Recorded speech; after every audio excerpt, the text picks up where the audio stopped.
Okay, well, let's get to the next section, and I'm going to see how quick I can get to the front door and back. Ryan Hamilton. Rachel Brooking. Two quick questions for the Minister, and I acknowledge the answer just then about that the Minister's answered and given the same answer about the views, the yes, and the employers, but it would be good if she could expand on that answer and how it, yes, and as my colleague is saying, how it relates to the rest of the sentence and why the employers is different in 54 with the views to back up the page in 52. 1IA when it's all about all requirements. That would be useful for the Hansard.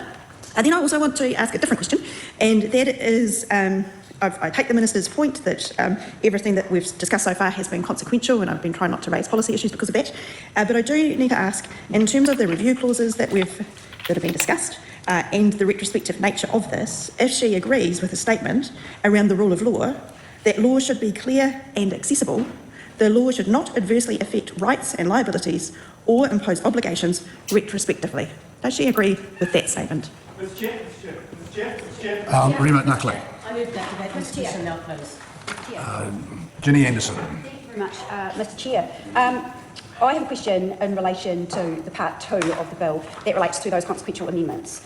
Clause 8 provides that on the commencement, am I allowed to speak on, onto that? No, we're not to that, sorry. In terms of the consequential amendment, particularly those that amends Section 33 of the Employment Relations Act, and that requires parties for collective bargaining to conclude a collective agreement unless there was a genuine reason not to. So as I understand it, Mr. Chair, at present, Section 33(2)(d) provides that the existence of a requirement to review a pay equity claim is not a genuine reason to complete a collective agreement. That provision, in fact, is repealed. It is redundant in this Act because it removes those review processes from pay equity claim settlements. And this is the particular issue that we are getting repeated people emailing in. And I would like the Minister to ask, has she considered having another opportunity, seeing this impacts on so many women and the outcry that we are seeing right across email, social media and other channels we receive, that people are asking to have a say, particularly on areas that take away that ability to review a pay equity claim settlement.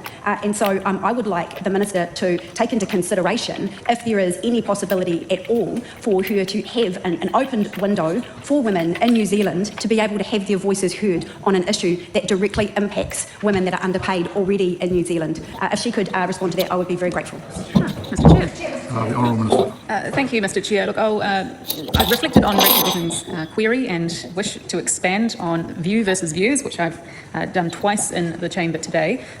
Clause 54 talks about views. It is views because it is both a view on if the claim meets all of the requirements in Section 13E, so that's the first, and if the claim has merit, which is the second. And when the bill says a view, it is because only one thing is being considered. Mr. Chair. Thank you very much. Okay, did I manage to pull that off very well? Pretty close. It's all right. The person who was doing the delivery ended up going down 64's driveway by mistake.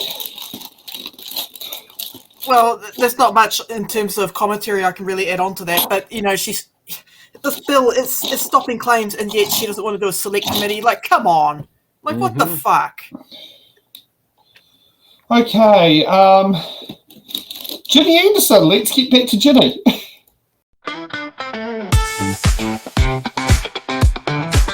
Thanks for watching. Make sure you're subscribed to our Facebook.